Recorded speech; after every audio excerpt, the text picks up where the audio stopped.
আজ আমি আপনাদের সাথে শেয়ার করব ইরানি চমচম, যেটা বানানো খুবই সহজ। কয়েকটা উপকরণ দিয়ে সহজে তৈরি করে নেওয়া যায়। খেতে কিন্তু দারুণ হয়।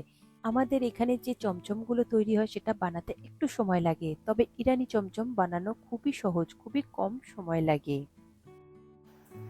নমস্কার বন্ধুরা, কিচেন টেকনিকে আপনাদের সবাইকে স্বাগত। আমি মধুমিতা। আজ নিয়ে এসেছি দারুণ স্বাদের একটা রেসিপি। চলুন দেখে নেওয়া যাক আজকের রেসিপি। ইরানি চমচম বানানোর জন্য প্রথমে ছানাটাকে তৈরি করে নিতে হবে। আর ছানাটা কাটানোর জন্য প্রথমে দেখুন আমি 3 টেবিল চামচ ভিনিগার নিয়ে নেব। আমি এখানে ছানাটা ভিনিগার দিয়ে কাটাচ্ছি। আপনারা চাইলে পাতিলেবুর রস কিংবা টক দই দিয়েও ছানাটা কাটিয়ে নিতে পারেন। 3 টেবিল চামচ ভিনিগার দিলে আপনারা 3 টেবিল চামচ জল দিয়ে দেবেন। ডিরেক্ট আপনারা ভিনিগার ব্যবহার করবেন না, ভিনিগারের সাথে জল ডাইলিউট করে তবেই আপনারা কিন্তু ছানাটা কাটাবেন। আমি এখানে 3 টেবিল চামচ জল দিয়েছি। জল দেওয়ার পরে ভিনিগারের সাথে খুব ভালো করে মিশিয়ে নিতে হবে। এরপরে এই ভিনিগার জলটাকে আমি সরিয়ে রাখবো। এরপর দুধটাকে একটু জাল দিয়ে নেব। তার জন্য দেখুন 1 লিটার আমি দুধ নিয়েছি। দুধটাকে হাই ফ্লেমে খুব ভালো করে একবার কি দুবার ফুটিয়ে নেব। দুধটা ফুটিয়ে ঘন করতে যাবেন না, একবার কি দুবার ফুটে উঠলে তবেই আপনারা গ্যাসের ফ্লেমটাকে বন্ধ করে দেবেন। বন্ধ করে দেওয়ার পরে 2 মিনিট মতো দুধটাকে একটু ঠান্ডা হতে দেবেন। 2 মিনিট পরে ভিনিগার জলটা অল্প অল্প করে দেবেন আর আস্তে করে একটু মিশাতে থাকবেন।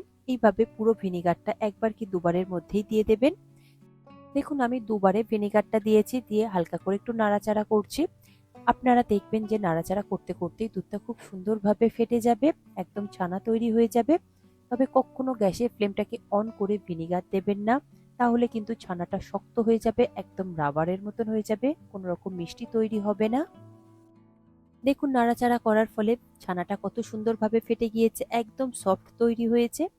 ছানা আর জলটা আলাদা হয়ে গেলে এরপরে এটাকে আমি একটু ছেঁকে নেব। তার জন্য একটা বোল নিয়েছি আর একটা স্টেনার নিয়েছি। স্টেনারের উপরে একটা সুতির পাতলা কাপড় দিয়ে দেব। কাপড় দেওয়ার পরে ওই কাপড়ের উপরে আমি ছানাটাকে ঢেলে দেব। দেওয়ার পরে খুব ভালো করে পরিষ্কার জল দিয়ে 3 থেকে 4 বার কিংবা তারও বেশি সময় ধরে একটু ধুয়ে নেবেন। ছানার মধ্যে যাতে কোনো রকম ভিনিগারের গন্ধ না থাকে সেটা একটু খেয়াল রাখবেন। আর আপনারা যদি লেবু দিয়ে কাটান সেটাও একই রকম ভাবে আপনাদের ধুয়ে নিতে হবে, কারণ ছানার মধ্যে কোনো রকম লেবু কিংবা ভিনিগারের গন্ধ থাকলে মিষ্টি খেতে একদমই ভালো লাগবে না। দেখুন ছানাটা পরিষ্কার জল দিয়ে বেশ অনেকবার আমি ভালো করে একটু নাড়াচাড়া করে ধুয়ে নিয়েছি। এর মধ্যে আর কোনো রকম ভিনিগারের গন্ধ নেই। এরপর সবকটা কাপড়ের মুখ এক জায়গাতে ধরে নেব, নিয়ে খুব ভালো করে চেপে চেপে ভিতর থেকে জলটাকে একদম বের করে দিতে হবে। আপনারা চাইলে ছানার এই কাপড়টা কোথাও ঝুলিয়ে রেখে দিতে পারেন, তাতে করে আস্তে আস্তে জলটা পুরো বেরিয়ে যাবে। এছাড়া কোনো রকম ভারী পাত্র চাপিয়ে রেখে দিতে পারেন, তাতেও এক্সট্রা জলটা বেরিয়ে যাবে। তবে আমি এটা হাত দিয়ে খুব ভালো করে চেপে চেপে জলটাকে পুরো বের করে নেব, একদম শুকনো করে নেব। ছানা থেকে জলটা একদম আলাদা করে নিয়েছি। ছানাটাকে এবার আমি সরিয়ে রাখবো। এরপরে দেখুন ছানার যে জলটা রয়েছে এটা আপনারা ফেলবেন না। এই জলটা দিয়ে আপনারা আটা ময়দা মেখে নিতে পারেন কিংবা আপনারা পরবর্তীকালে ছানাও কাটিয়ে নিতে পারেন। দেখুন ছানাটাকে আমি একটা মেজারিং কাপের মধ্যে নিয়েছি। কতটা পরিমাণে ছানা হলো সেটা আমি আপনাদের পারফেক্ট ভাবে বোঝানোর জন্য আমি এখানে 1 লিটার দুধ জাল দিয়েছিলাম, তাতে আমার 1 কাপ মতো ছানা হয়েছে। আর ওজন হিসাবে এটা 200 গ্রাম মতো রয়েছে, তবে আপনাদের ক্ষেত্রে একটু কম বা বেশি হতে পারে। আর ভিনিগার দিয়ে ছানা কাটালে দেখবেন ছানার পরিমাণটা একটু বেশি হয়। এরপর ছানাটাকে খুব ভালো করে হাত দিয়ে একবার মেখে নেব। দেখুন ছানার মধ্যে কোনো রকম জল নেই, তবে একটু ভেজা ভেজা ভাব আপনারা ফিল করতে পারবেন, তবে হাতে কোনো রকম জল লাগবে না। দেখুন খুব ভালো করে আমি মেখে নিয়েছি একবার। তারপর এর মধ্যে দিয়ে দেব 1 টেবিল চামচ ময়দা। ময়দা ছাড়া এখানে আর অন্য কিছু আপনারা ব্যবহার করবেন না। 1 কাপ ছানার জন্য আপনারা 1 টেবিল চামচ ময়দা ব্যবহার করবেন, আর অন্য কিছু ব্যবহার করবার প্রয়োজন নেই। এরপরে খুব ভালো করে হাতের এই তালুর যে উঁচু অংশটা রয়েছে এটা দিয়ে খুব ভালো করে মেখে নিতে হবে। একদম স্মুথ ভাবে মেখে নিতে হবে, ছানাটা যাতে কোনো রকম দানা দানা না থাকে। মোটামুটি মাখতে আপনাদের 8 থেকে 10 মিনিট মতো সময় লাগবে। যেহেতু ছানার পরিমাণটা কম তাই সময়টা একটু কম লাগবে। আর মাখার সময় দেখবেন বুঝতে পারবেন হাতে একটু তেলতেলে ভাব চলে আসবে, তখনই বুঝবেন যে ছানাটা পারফেক্ট ভাবে মাখা হয়েছে। এখন ছানা খুব ভালো করে মাখা হয়ে গিয়েছে, থালা থেকে একদম ছেড়ে দিয়েছে, তেলতেলে ভাব চলে এসেছে। এরপর এই ছানা থেকে অল্প করে একটা লেচি নিয়ে আমি একটা গোল করে আপনাদের দেখিয়ে দেব যে ছানাটা পারফেক্ট ভাবে মাখা হয়েছে কিনা। যদি ক্র্যাক থাকে তাহলে বুঝবেন যে মাখতে আরো একটু সময় লাগবে, আর যদি ক্র্যাক না থাকে তাহলে বুঝবেন যে মাখাটা পারফেক্ট হয়েছে। দেখুন আমি একটা ছোট্ট বল মতো তৈরি করে নিয়েছি, তার মধ্যে কোনো রকম ক্র্যাক নেই, তার মানে পারফেক্ট ভাবে মাখা হয়েছে। এরপর এই ছানা থেকে আমি লেচি তৈরি করে নেব। সমস্ত লেচি যেন সমান হয় সেটা আপনারা একটু খেয়াল রাখবেন। আপনারা যদি বুঝতে না পারেন তাহলে কোনো রকম চামচের ব্যবহার করে নিতে পারেন, তাহলে সমস্ত লেচিগুলো একই রকম ভাবে সমান হবে। দেখুন আমি এখানে লেচি তৈরি করে নিয়েছি। আমার এখানে মোটামুটি 9টা মতো লেচি তৈরি হয়েছে। দেখুন এই লেচিগুলোকে হাতের চাপের সাহায্যে একটু বেশ ভালো করে গোল গোল করে নেব। প্রথমে আপনারা গোল করবার সময় দুটো হাতের তালুর মাঝখানে রাখবেন, যে একটু প্রেস করে বা একটু চাপ দিয়ে গোলটাকে করবেন। তারপরে চাপের পরিমাণটা আপনারা একটু হালকা করে দেবেন। তারপরে এটাকে একটু লম্বা শেপ তৈরি করে নেবেন। তাহলে দেখবেন কোনো রকম ক্র্যাক আসবে না, খুব সুন্দরভাবে একদম শেপটা চলে আসবে। যেহেতু এটা চমচম হচ্ছে তাই একটু লম্বা শেপেই তৈরি করতে হবে এটা। দেখুন একটা চমচমের শেপ তৈরি করে নিয়েছি, আরো একটা আমি তৈরি করে আপনাদের দেখিয়ে দিচ্ছি।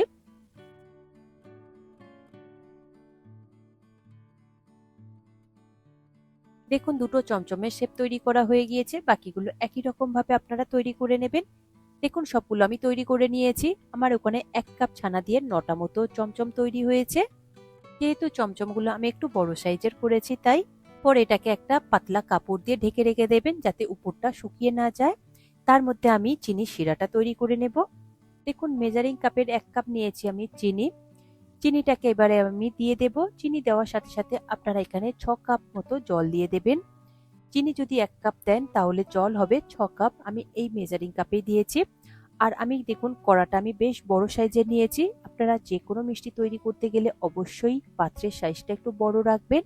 পাত্রের সাইজ যদি বড় হয় তাহলে মিষ্টিগুলো ফোটবার সময় আর ভেঙে যাবে না একটার সাথে আর একটা লেগে। আপনারা যদি অল্প মিষ্টিও বানান সেক্ষেত্রে আপনারা পাত্রটা একটু এইরকম বড় সাইজের নেবেন। এরপরে হাই ফ্লেমে চিনির রসটাকে খুব ভালো করে জাল দিয়ে নেব। তবে এখানে ঘন করবেন না, চিনিটা শুধু একটু গলিয়ে নেবেন। আর ফ্লেভারের মধ্যে আমি এর মধ্যে দিয়ে দেব 3-4টে মতন থেতো করা এলাচ। দেখুন চিনি শিরাটা খুব ভালো করে ফুটে উঠেছে। চিনি শিরা যখনই এইরকম ভাবে ফুটে উঠবে তারপরে আপনারা ওই ছানার মিষ্টিগুলোকে দিয়ে দেবেন। তবে ফুটন্ত জলের মধ্যেই দেবেন। জল যদি নর্মাল ভাবে ঠান্ডা মতন হয়ে থাকে তাহলে সেই অবস্থায় দেবেন না, তাহলে মিষ্টিগুলো কিন্তু ফেটে যাবে। আর গ্যাসের ফ্লেমটাকে হাইতে দিয়ে একটু হালকা করে নাড়াচাড়া করে দেবেন কড়াইটা ধরে। আপনারা এর মধ্যে খুন্তি কিংবা চামচ কিছু ব্যবহার করবেন না, তাহলে কিন্তু ভেঙে যাবে। দেখুন কড়াইটা ধরে হালকা করে আমি একটু নাড়াচাড়া করে দিয়েছিলাম। তারপরে এটাকে আমি ঢেকে দেব 15 মিনিটের জন্য হাই ফ্লেমে। 15 মিনিট পরে ঢাকা খুলে দেখছি, দেখুন মিষ্টিগুলো কত বড় বড় হয়ে গিয়েছে আর জলের পরিমাণটাও একটু কমে গিয়েছে। এরপর 1 কাপ পরিমাণে আমি ফুটন্ত গরম জল দিয়ে দেব এর মধ্যে। জল কমে গেলে আপনারা সবসময় ফুটন্ত গরম জলই ব্যবহার করবেন। এরপরে ঢাকা দিয়ে দেব হাই ফ্লেমে আরো 20 থেকে 22 মিনিট মতো ফুটিয়ে নেব। 22 মিনিট পরে আমি ঢাকা খুলে দেখছি, দেখুন মিষ্টিগুলো একদম বড় বড় হয়ে গিয়েছে। টোটাল আমি এখানে 35 থেকে 37 মিনিট মতো ফুটিয়ে নিয়েছি। পর মিষ্টিগুলো ভিতর থেকে হয়েছে কিনা বোঝবার জন্য দেখুন একটা পাত্রের মধ্যে আমি জল নিয়েছি, নর্মাল ঠান্ডা জলই নিয়েছি। সেই জলের মধ্যে একটা মিষ্টি আমি এর মধ্যে দিয়ে দেব। মিষ্টিটা যদি তলায় চলে যায় তাহলে বুঝবেন যে মিষ্টিটা হয়ে গিয়েছে সিদ্ধ ভিতর থেকে। আর যদি উপরে ভেসে থাকে তাহলে বুঝবেন যে মিষ্টিটা এখনো হতে বাকি রয়েছে। তাহলে আবারও একটু গরম জল দিয়ে দেবেন। দেওয়ার পরে হাই ফ্লেমে আরো 10 থেকে 12 মিনিট মতো ফুটিয়ে নেবেন। মিষ্টিটা হয়ে গিয়েছে, তার মধ্যে আরো 1 কাপ মতো আমি ফুটন্ত গরম জল দিয়ে দেব। দিয়ে এটাকে পুরো ঠান্ডা করে নেব। তার মধ্যে আমি দুধটাকে রেডি করে নেব। দেখুন আমি এখানে 400 ml মতো দুধ নিয়েছি। দুধটা হাই ফ্লেমে ফুটিয়ে নেবেন। দেখুন দুধটা ফুটতে শুরু করেছে, তার মধ্যে আমি দিয়ে দেব দুটো থেতো করা এলাচ। এলাচ দিলে সুন্দর একটা ফ্লেভার আসবে। এরপরে খুব ভালো করে আরো একবার কি দুবার মতো আমি দুধটা ফুটিয়ে নেব। দেখুন দুধটা খুব ভালো করে ফুটে গিয়েছে। এর মধ্যে দিয়ে দেব 2 টেবিল চামচ কনডেন্স মিল্ক। কনডেন্স মিল্কের পরিবর্তে আপনারা এখানে চিনিও ব্যবহার করতে পারেন, আবার চিনি ছাড়াও এটা তৈরি করে নিতে পারেন। যেহেতু ইরানি চমচম মিষ্টির পরিমাণটা একটু কম হয় আর আমাদের এখানকার চমচমের মিষ্টির পরিমাণটা অত্যাধিক বেশি হয়। কনডেন্স মিল্ক দেওয়ার পরে দুধটা ফুটে গেলে গ্যাসের ফ্লেমটাকে বন্ধ করে দেবেন। এরপরে দেখুন মিষ্টিটা একদমই ঠান্ডা হয়ে গিয়েছে। এর থেকে যতটা সম্ভব আপনারা জলটা হালকা করে চেপে একটু বের করে দেবেন, তবে খুব বেশি চাপবেন না, তাহলে মিষ্টিগুলো কিন্তু ভেঙে যাবে। জলটা ঝরে গেলে তারপরে আপনারা একটা স্ট্রেনারের মধ্যে রেখে দেবেন 10 থেকে 15 মিনিট মতো। 15 মিনিট পরে ওই গরম দুধের মধ্যে এই মিষ্টিগুলোকে দিয়ে দেব। মিষ্টিগুলো দেওয়া হয়ে গেলে দুধটাকে নিয়ে আমি মিষ্টির উপর থেকে অল্প করে একটু দিয়ে দেব, যাতে সব দিক থেকে মিষ্টিটা খুব ভালোভাবে দুধটাকে টেনে নিতে পারে। এরপরে এটাকে ঢাকা দিয়ে আপনারা 3 থেকে 4 ঘন্টা মতো রেখে দিতে পারেন, তাতেও মিষ্টিটা খুব সুন্দরভাবে দুধটাকে টেনে নেবে। এছাড়া এটা আপনারা ওভারনাইট রাখতে পারেন, তাতে মিষ্টিটা আরো বেশি ভালো খেতে লাগে। তবে এটা আমি ওভারনাইটই রেখে দেব। ওভারনাইট রাখবার পরে মিষ্টিটা আমি আপনাদের দেখিয়ে দিচ্ছি। দেখুন কত সুন্দরভাবে ফুলে গিয়েছে আর দুধটা অনেকটাই টেনে নিয়েছে। এরপরে এই মিষ্টিগুলোকে তুলে নিয়ে আমি একটা স্ট্রেনারের মধ্যে রেখে দেব। তবে চেপে দুধটা বের করতে যাবেন না, যেমনই আছে তেমনই থাক। শুধু স্ট্রেনারের মধ্যে আপনারা 15 থেকে 20 মিনিট মতো রেখে দেবেন, তাতে করে এক্সট্রা দুধটা ঝরে যাবে। দেখুন বোলের মধ্যে কতটা পরিমাণে দুধ ঝরে গিয়েছে। এরপর এই চমচম মিষ্টিগুলোকে একটা মাওয়ার মধ্যে কোট করে নেব। দেখুন আমি এখানে ইনস্ট্যান্ট মাওয়া তৈরি করে নিয়েছি। আপনারা প্রয়োজন মতো গুঁড়ো দুধ নেবেন আর তার সঙ্গে অল্প করে একটু ঘি নেবেন, নিয়ে হাত দিয়ে খুব ভালো করে একটু মিশিয়ে নেবেন। দেখবেন এইরকম একটু ঝুরঝুরে একদম ইনস্ট্যান্ট মাওয়া তৈরি হয়ে যাবে, বা খোয়া ক্ষীরও তৈরি হয়ে যাবে ইনস্ট্যান্ট। এরপর এই চমচমগুলোকে আপনারা ওই মাওয়ার মধ্যে হালকা করে একটু কোট করে নেবেন। তারপর দেখুন রেডি হয়ে গেল আমার ইরানি চমচম। আশা করি আজকের এই রেসিপি আপনাদের ভালো লাগলো। ভালো লাগলে এইভাবে একবার বানিয়ে দেখবেন, আমার মনে হয় আপনাদের সকলেরই ভীষণ ভালো লাগবে। ভালো লাগলে কমেন্ট করে অবশ্যই জানাবেন আর লাইক শেয়ার করবার অনুরোধ রইল। চ্যানেলটি যদি সাবস্ক্রাইব করা না থাকে তাহলে চ্যানেলটি সাবস্ক্রাইব করে নেওয়ার অনুরোধ রইল। আজ তাহলে এই পর্যন্ত, আবারও দেখা হবে অন্য কোনো দিন অন্য কোনো রেসিপির সাথে। সবাই ভালো থাকবেন, সুস্থ থাকবেন আর ভিডিওটি পুরো দেখার জন্য অসংখ্য ধন্যবাদ।